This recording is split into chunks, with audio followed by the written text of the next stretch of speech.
So a very good afternoon to everybody and welcome to this iWelcome webinar. It's 4 o'clock, so let's just start. I still see some people coming in, so but they will hear what we have to say and we'll follow up during the story. So we've been a year since GDPR came into force, and that's why we wanted to look back on this year today with you. My name is Esther Hoeksema, responsible for marketing and research at iWelcome. Most of you will know our company. We're a software company with a solution for identity and access management, mainly focusing on the consumer side.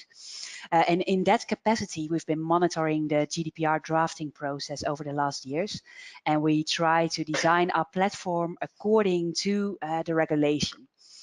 So today we will be joined by Andre Walter. He's a privacy expert at Baker McKenzie. And we at iWelcome have known Andre for a few years and have hosted events with him before.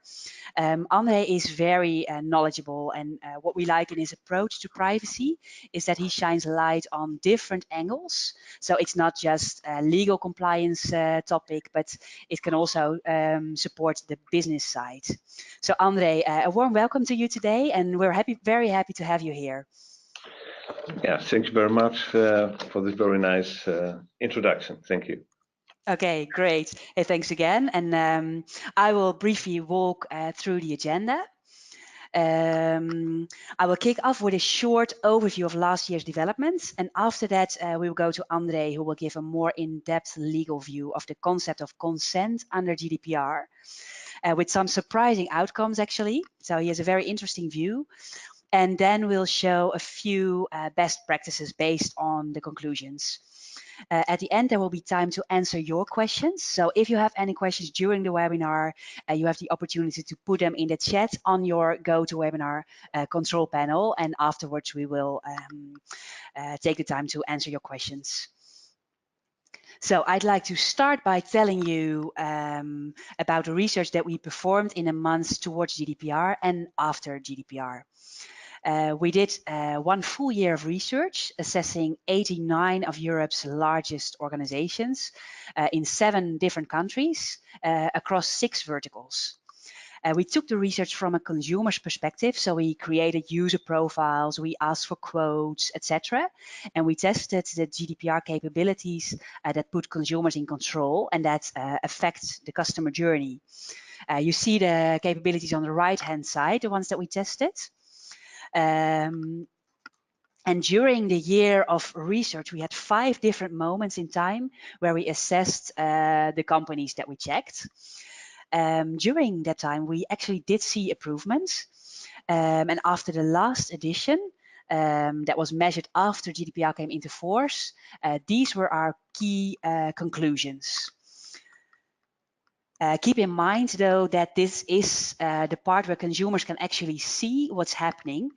We did not take internal processes in account. So under those conditions, we see that 34% of organizations were uncompliant in most areas, only fulfilling some GDPR requirements.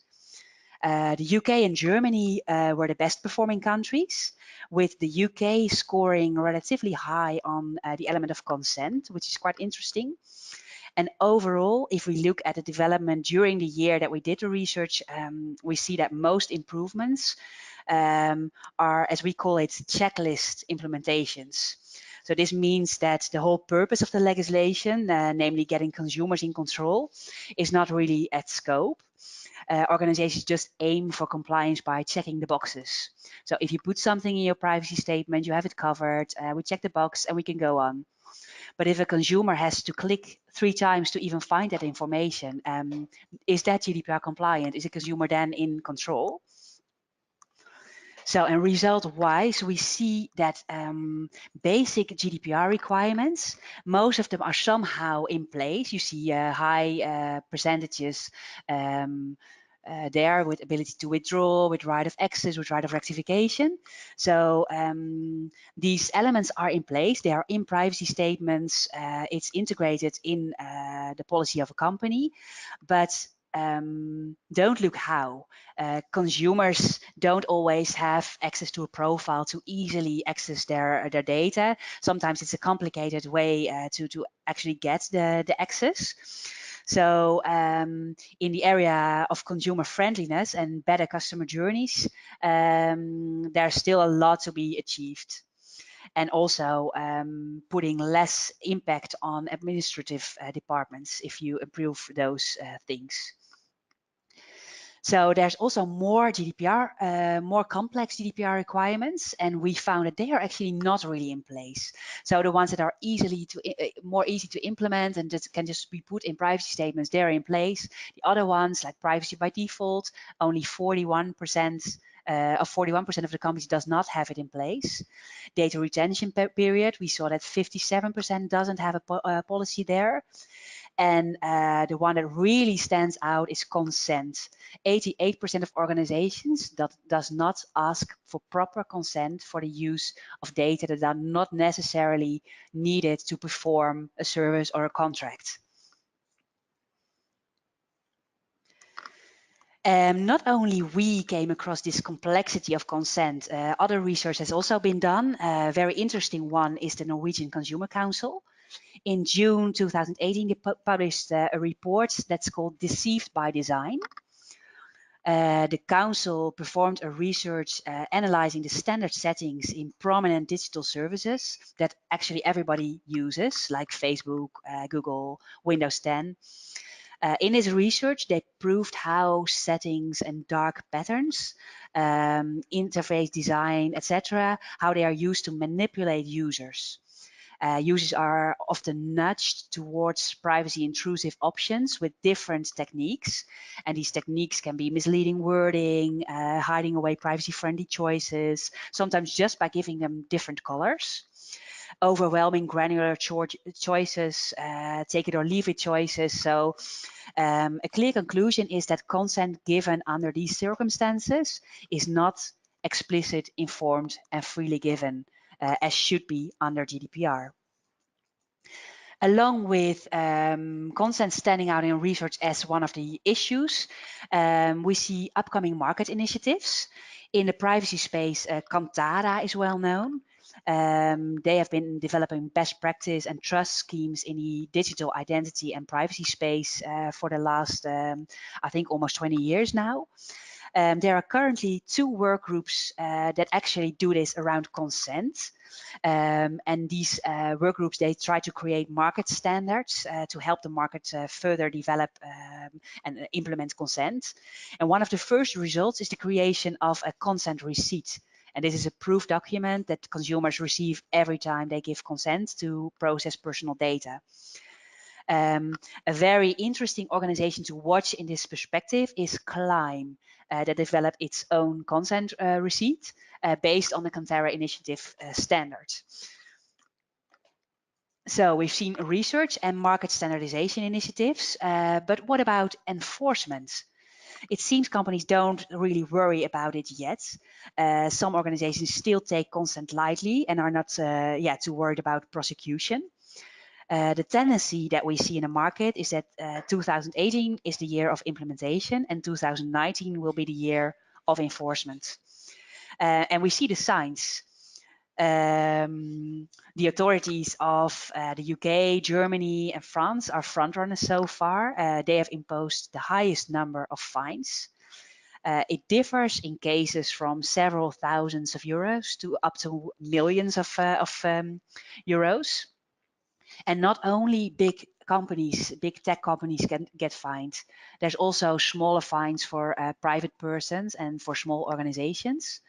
The topics vary. We see that data breach is a common ground for fines, but we also see fines for violations around consent. In Romania, there has been a consent fine that was under previous regulation, but nevertheless, it's still a topic that is being monitored. And of course, the big news on January 21st, the first big consent fine for Google imposed by the French CNIL's restricted committee. André will use this as an example later on as well, and we will go a little bit more in depth there. So I'll give the word to André to proceed for his view and explanation on the concept of consent. Yes, thank you, Esther, and thank you, iWelcome, for having me on this webinar. So as Esther already introduced me, my name is André Volta. I'm a data privacy advisor at Baker McKenzie in Amsterdam. For those who don't know Baker, Baker is one of the leading law firms worldwide with about 80 offices in 50 countries and with more than 6,000 lawyers and advisors around the globe. A few words on my background on this subject. So basically, personal identity management has had my attention for more than 10 years now. It started actually with engagement in so-called personal identity management systems, or PIMS, how they are abbreviated, which is more like a social, or has been a social or societal movement coming from the side to give ownership and control to the individual on his or her own data. And that has been developed and eventually been embraced and adapted by the European Commission in 2015. In parallel, I also worked with what I sometimes call corporate PIMS or corporate CMs in the past, and I was developing a preference and permission management system with the Vodafone Group. So, and this page, I give an overview of consent in the first place as a legal basis of processing, and I will come later to the point that there are some nuances that the word consent is not always used in this sense as a legal basis. If you look, what are probably the 5 most important elements in consent, then it's about it has to be an affirmative act. So it really has to be an active motion, a deliberate action to consent. It has to be freely given. So there has to be a real choice. So the individual does not have to feel compelled to consent because or otherwise have negative consequences when he or she will not consent, because all of that will lead to a consent that is not valid. Then consent has to be specific, that touches the purpose specification. It has to be for a very specific purpose, has to be granular, and it also has to be separated from other communication that are not related to consent. And probably the most important there is the terms of and condition document, so that shouldn't be combined. Then consent has to be informed. So that means that the individual has to get all the information that he or she needs at the point of data collection to make a decision to consent or not to consent, and also get the information there at that point that there's always the right to withdraw that consent at any time. And finally, it has to be unambiguous. So that means that a valid consent really requires a statement of clear affirmative action, and that has to be registered. So looking at that, you see that it's quite a challenge to fulfill that completely and to be compliant with all these elements. So from there, it is quite important that as a company you really make up your mind, and not only making up your mind, really putting it in a document how you approach those 5 elements and how you think as a company to fulfill it, and also be transparent about it. So transparency is of course important internally to all the people in the company, because across all functions it must be clear, like what's your interpretation as a company of consent.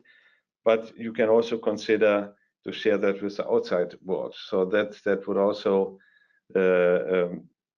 be a consideration that you should take if you want to share that with external stakeholders as well. On the next page, we can have a look what this 5 element actually mean or meant in the Google matter. And here I give an overview of the CNIL perspective, so the French National Data Protection Commission, who looked into the Google case. And there it's probably also important to first mention that it's only a very small part of the Google service that they looked at, and that is this ads personalization. So probably it's not clear for everyone that most of the processings for the Google services are based on another legal basis, which is a contract, and it's not based on consent. But this part, this ads personalization, this is based on consent, and this is where the CNIL had problems with. And just to pick out a few of them, probably starting with the specificness of the consent obtaining of Google.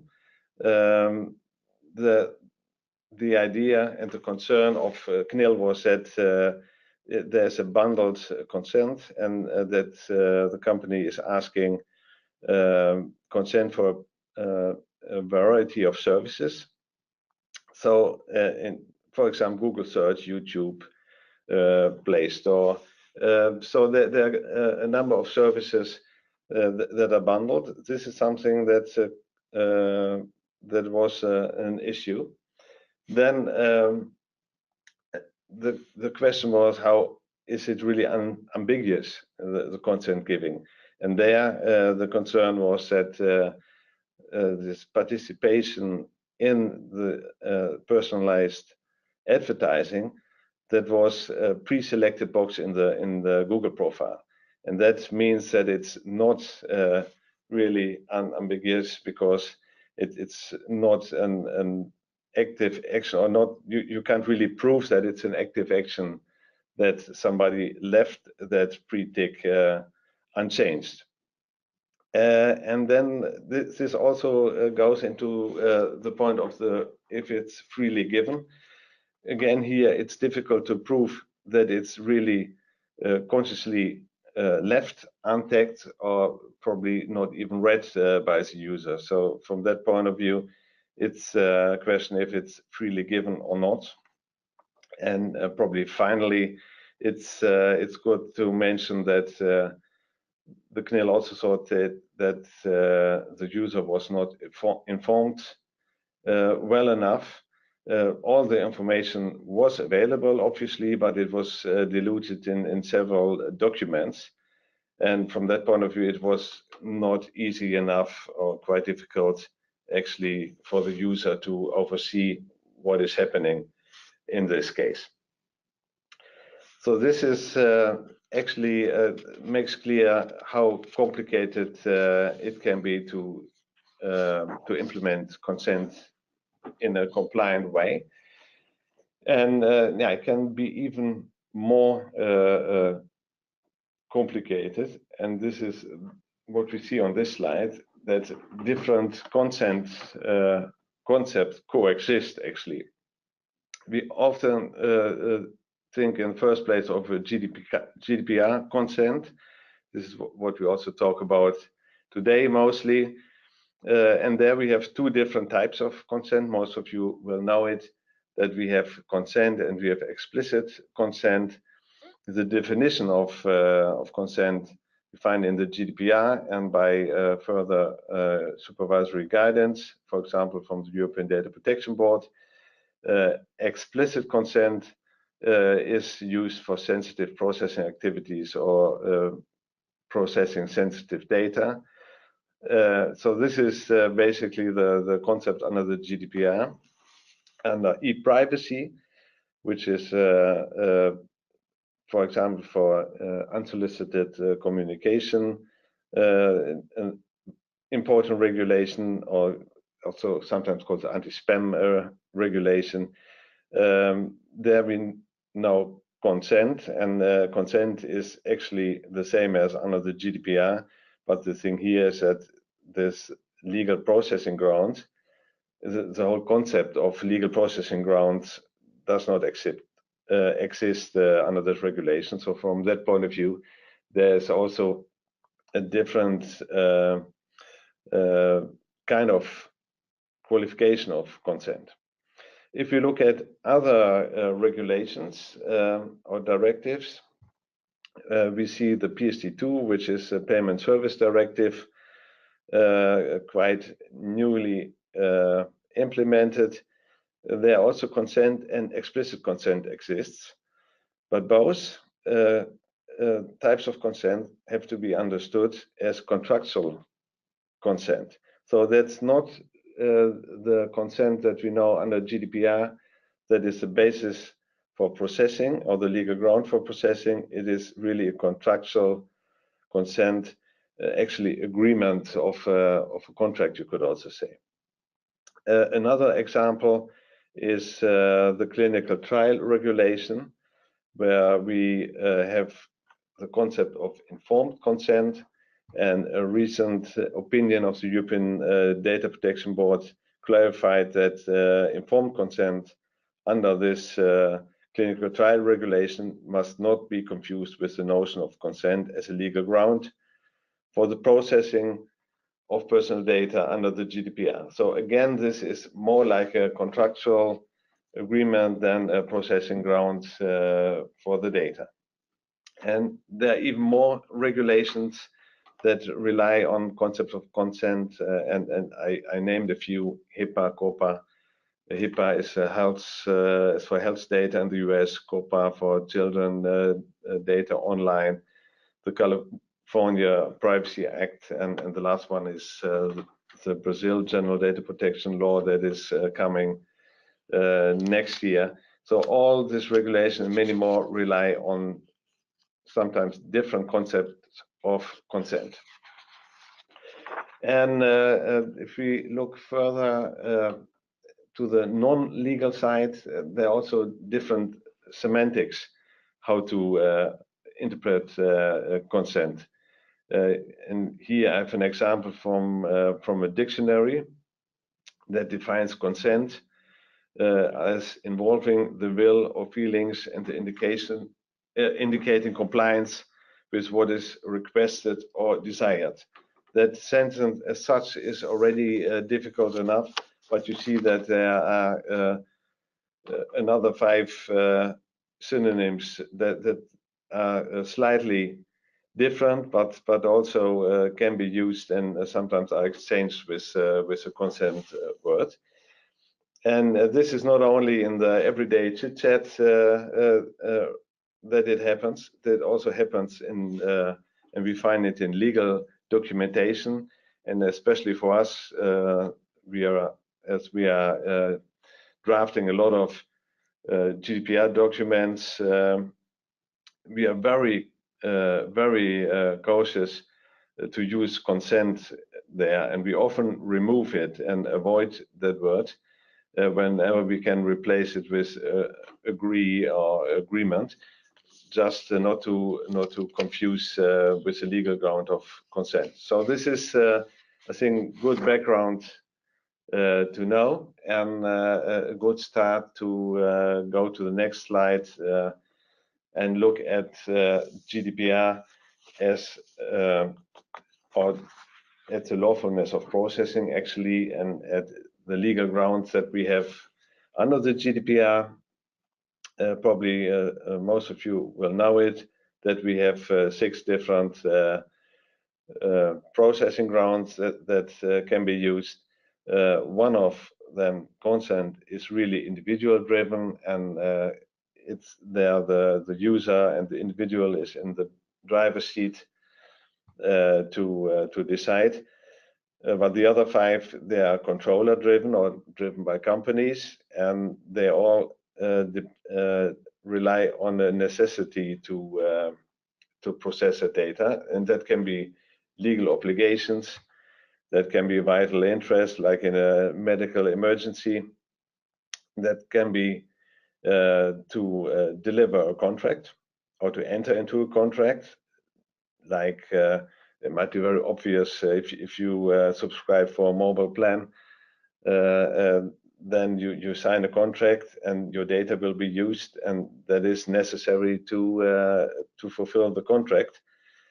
Then you might sign a contract, and this is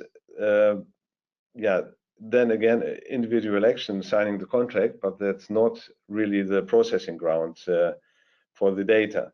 Another one that might surprise you more is that a lot of services, including social networks, they also process data based on this ground of contract.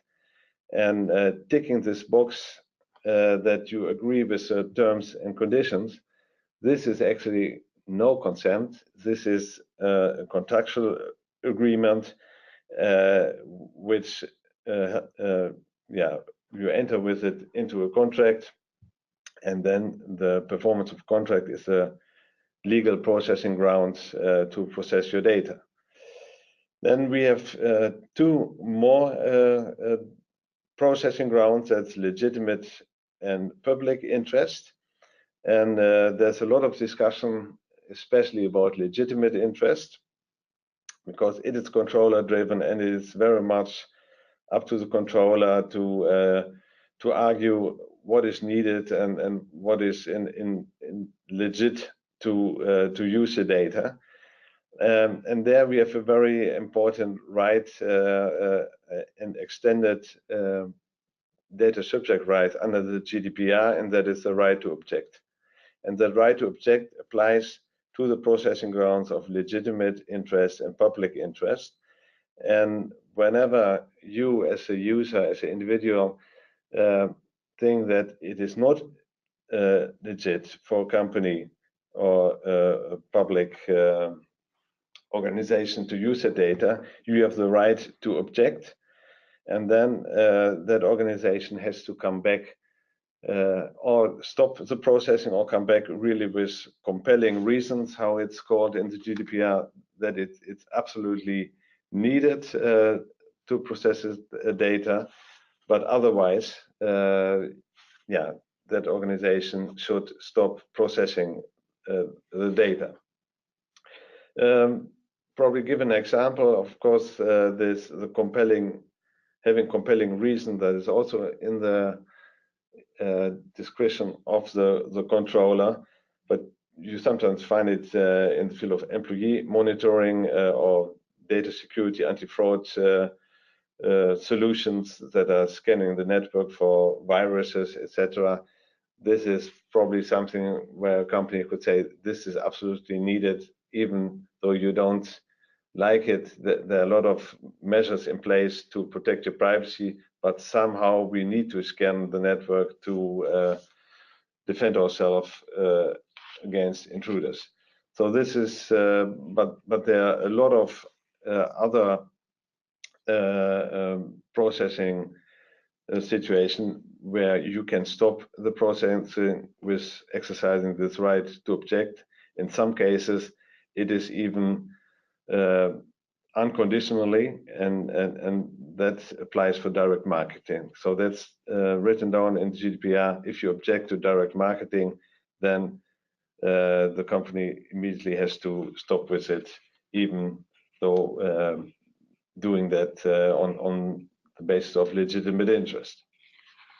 So this gives a brief overview on the initial processing. Then the next slide is on further processing. So that means this is data that has been collected previously before, for example,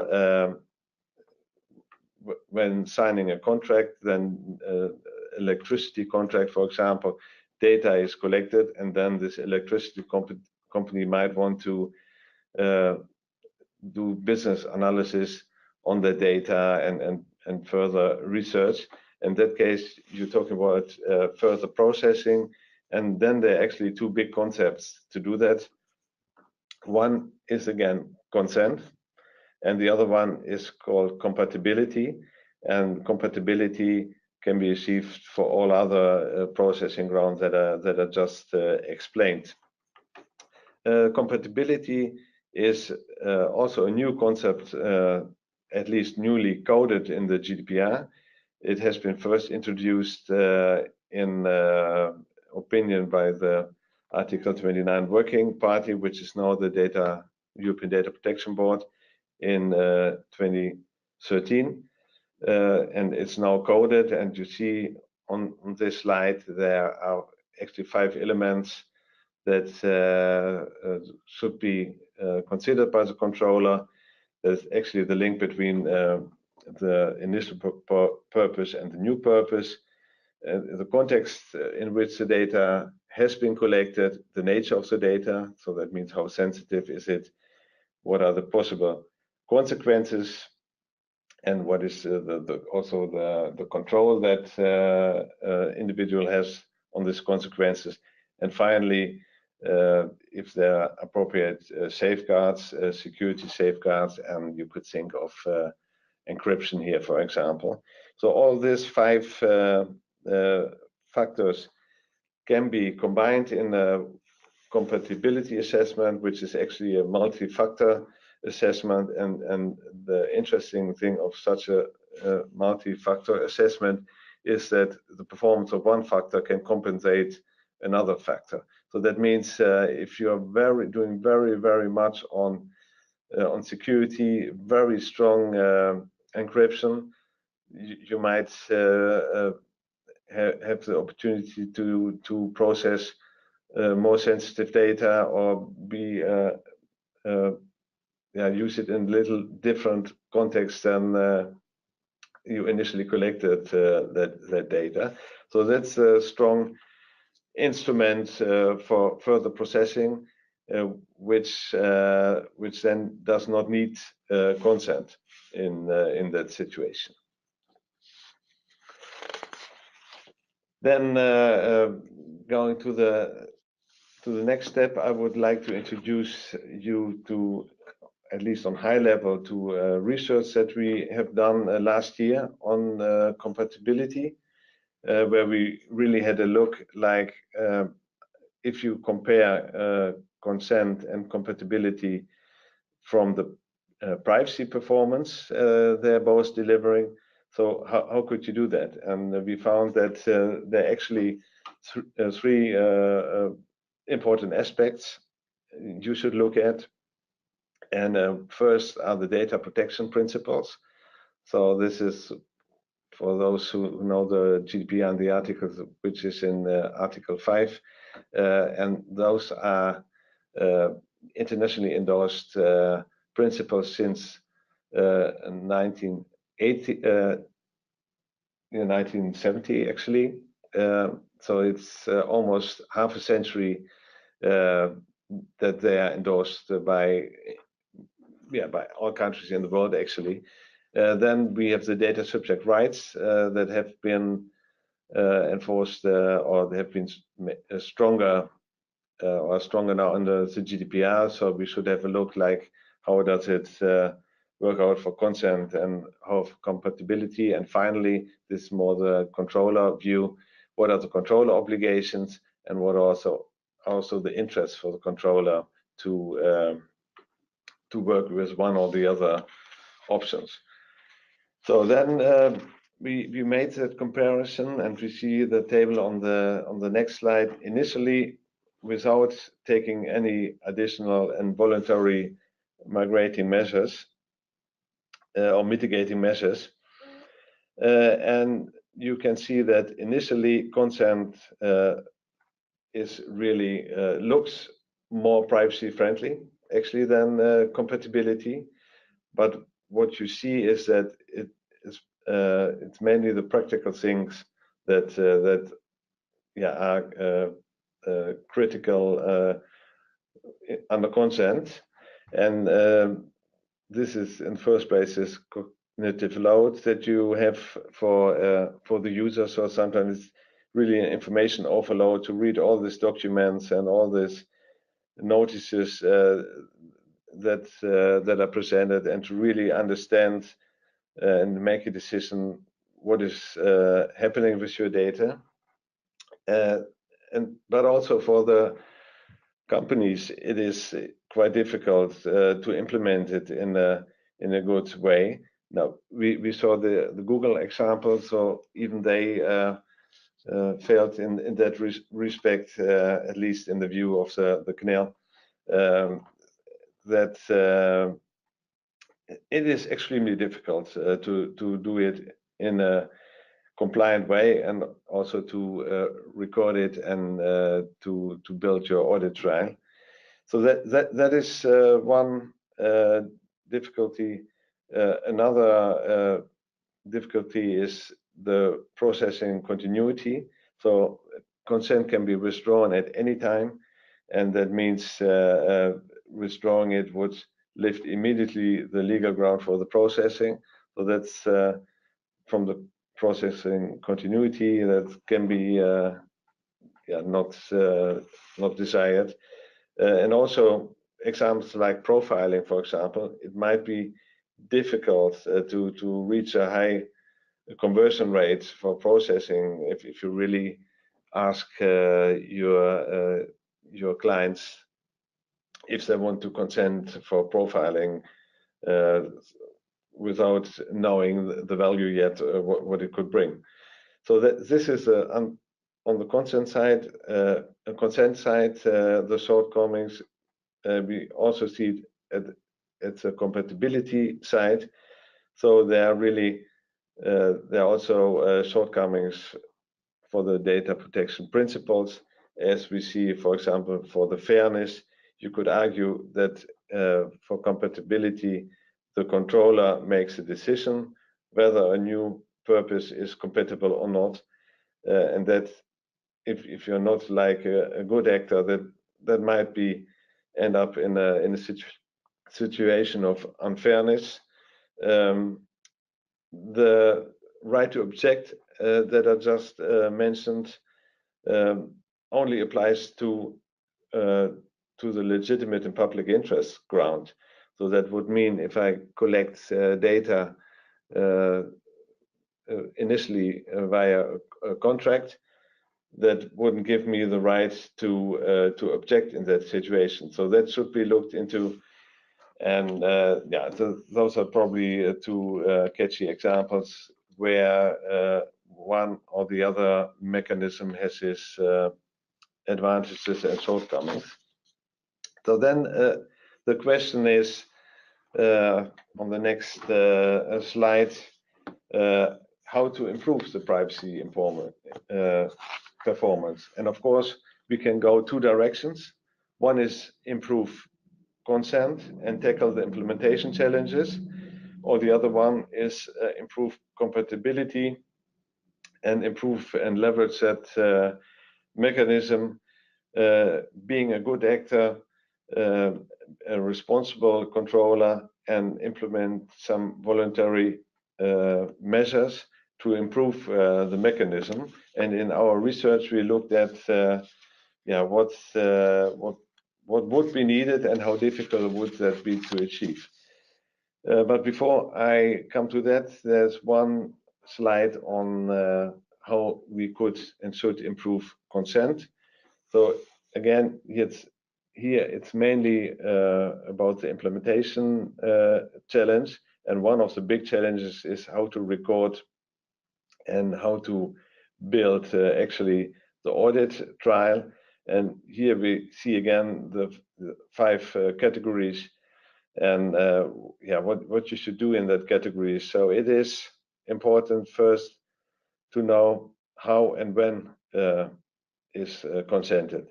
So, and that can be in different ways. That can be written, that can be online tick box, that can be orally, for example, in telesales. That data has to be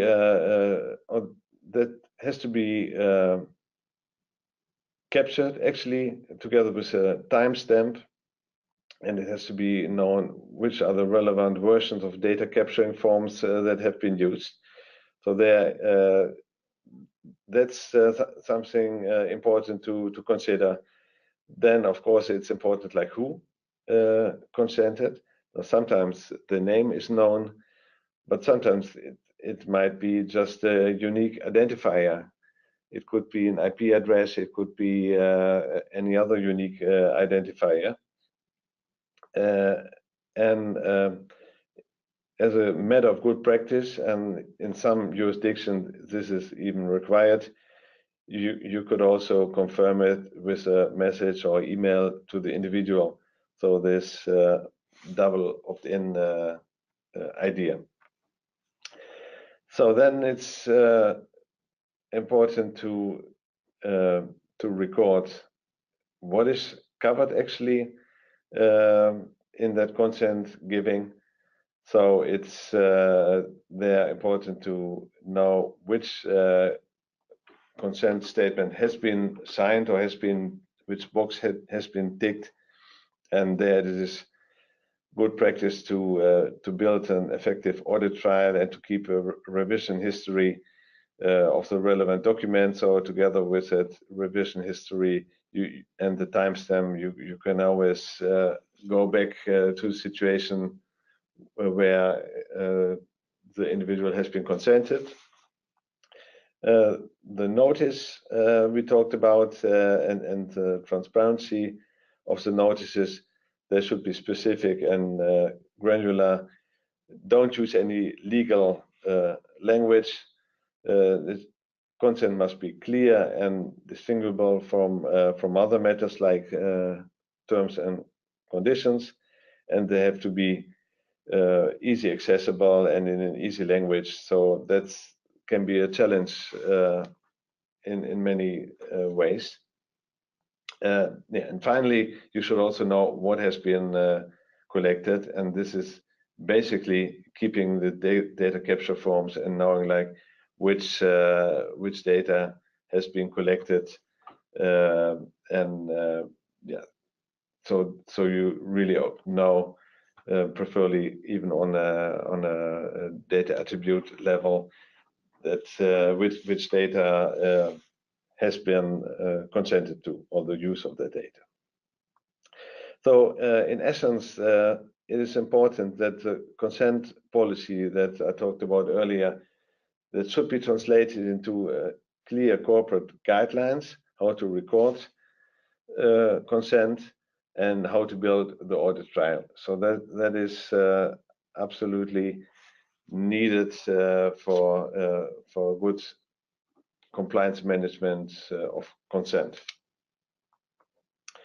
This is about consent and how to improve consent, and then we come to the other mechanism of compatibility and look at what voluntary measures would be thinkable to improve the compatibility mechanism. And here we see a list of 5 measures. To start with what is called here pull notices. The pull notices has been a term that has been created by the European Data Protection Board in one of their guidances on transparency.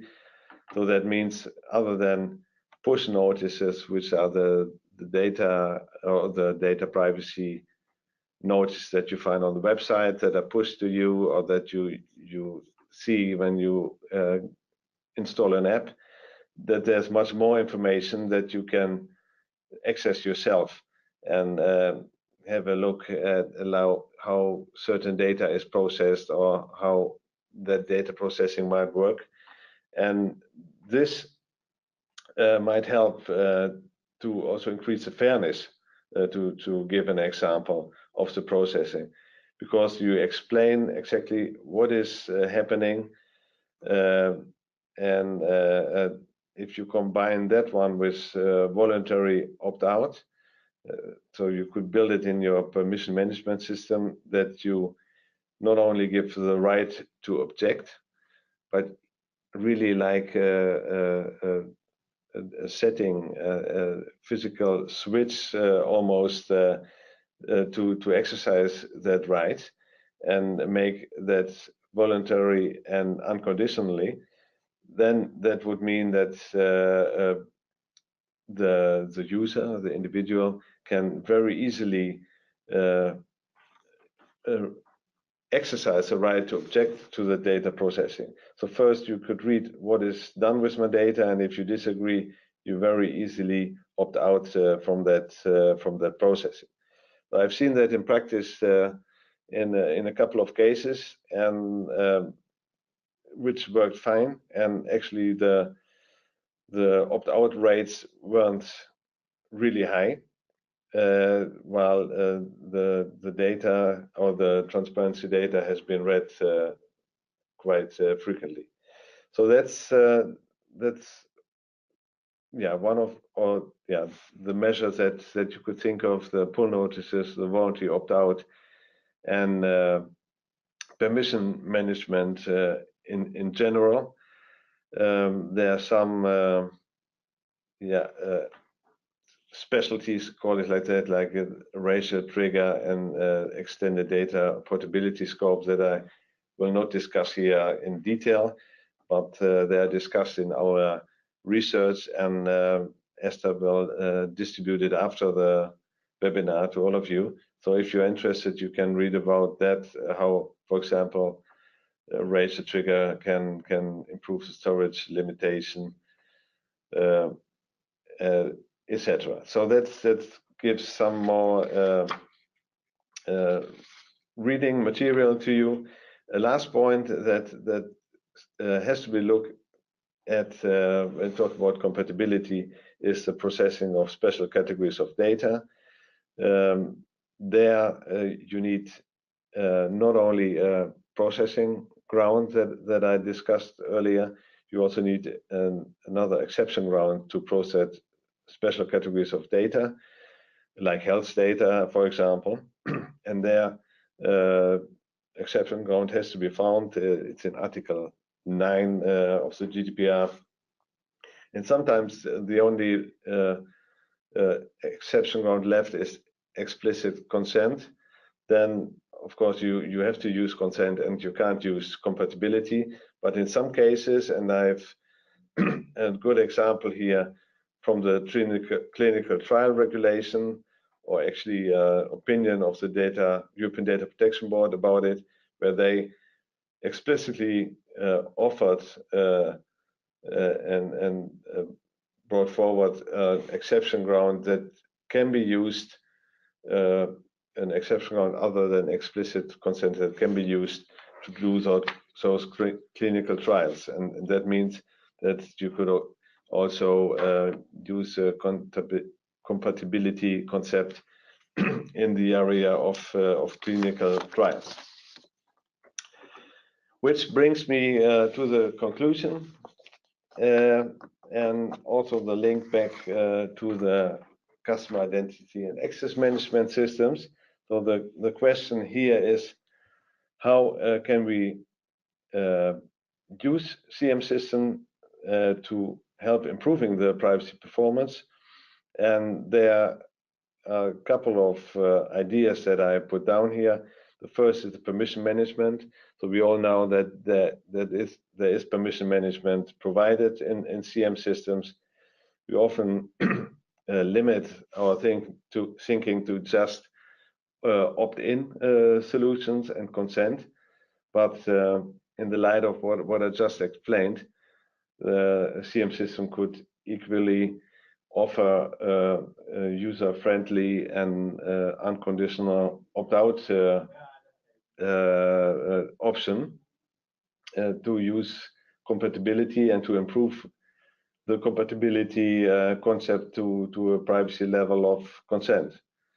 Another advantage and strength of CM system is that you have a direct communication channel with the individual using that system, so that for consent it helps to reduce the cognitive load, so to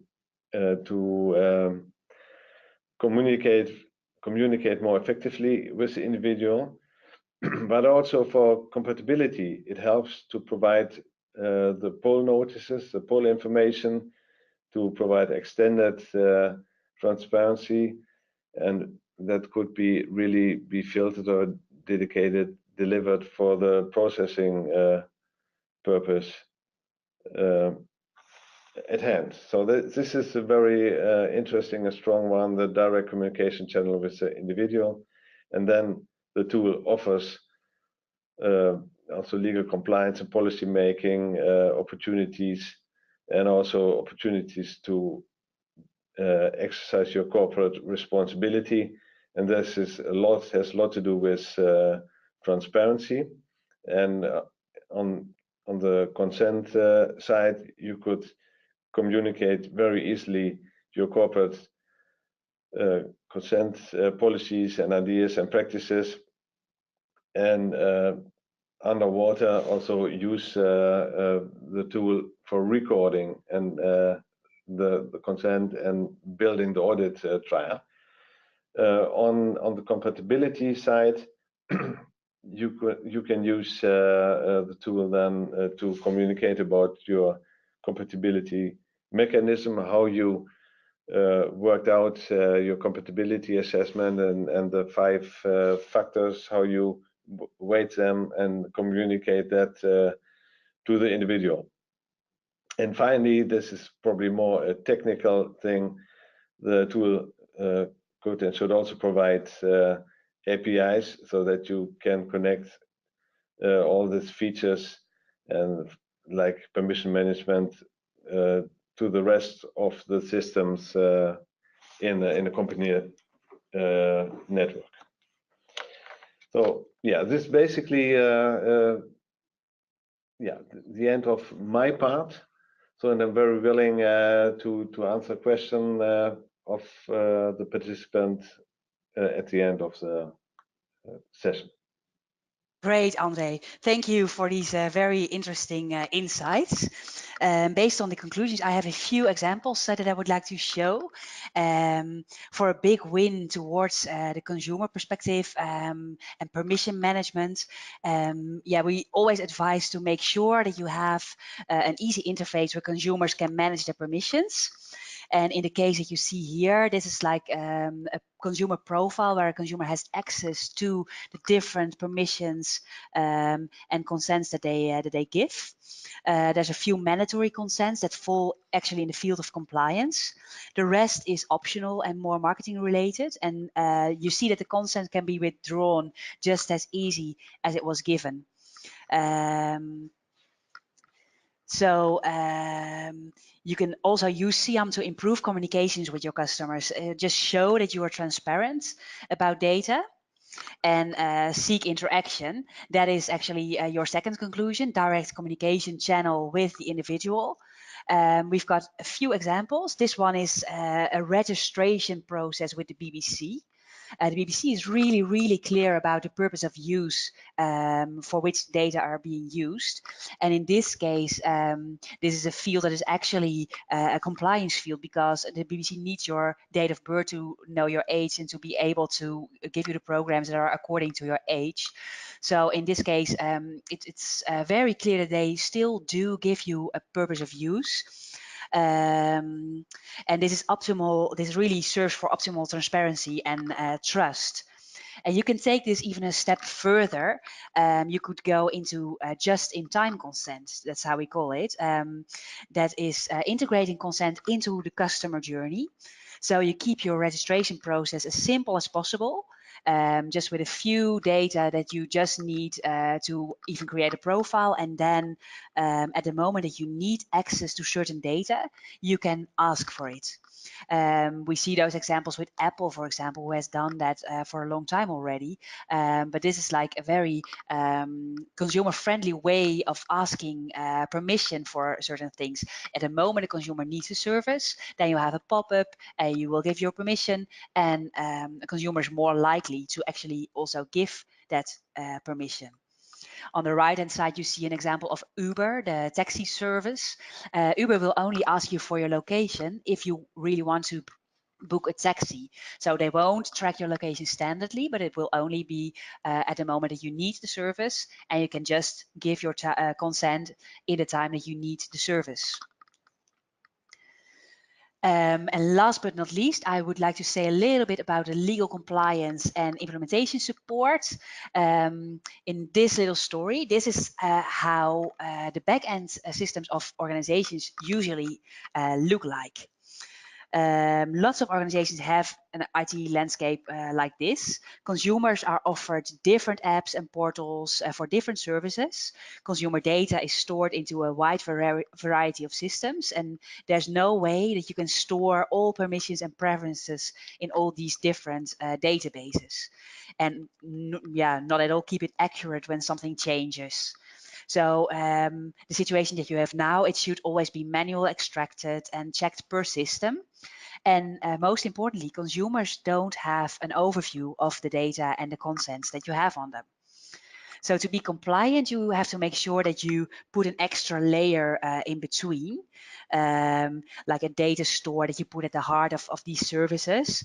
And then if something changes, that happens in that central data store that communicates through APIs with your backend systems and updates them there. So in this situation, you see that both the DPO and internal organization have access, and the consumer will also have access to all data, including consents. And that is what we saw in the first example that we gave in your profile page. Just be able to master your consents there, give consent, withdraw consent in that easy way. That is how you can fix this for a consumer. So one of the technical ways to implement this is the last thing that I'm going to say about it. So we will have the time for the questions in just a bit. Make sure you have the option to add metadata to every attribute that you hold on your users and consumers. So if you have a first name, last name, date of birth, etc., make sure that for every one of these attributes, you can add different metadata that either say something about the permissions that you got, or the consents, the preferences, but also, for example, your expiration dates of the data that you hold. So your data retention policies, you can also include them here. And if from a technical perspective, this is a really easy way of being compliant. Plus that you enable both sides. It's business and consumer that are happy in this situation. So that was it from my part. Up to the questions, I think. Let me see. We have some questions. I think we have time for one or two, Andre. I don't think we should do more anymore for the matter of time. But I see here one, Andre, this one is for you. Do you consider social media advertising also to be part of direct marketing?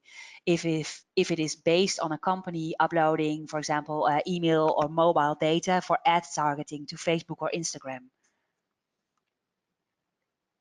Yeah, that's a good question.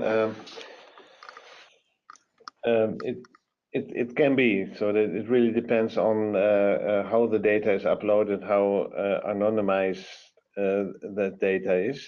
So that's and that is always a discussion between between the networks and the supervisory authorities, so that the networks say that it's anonymous, and that you only approach a group that might be similar to you, but that it's not like that it's not really directed to you personally.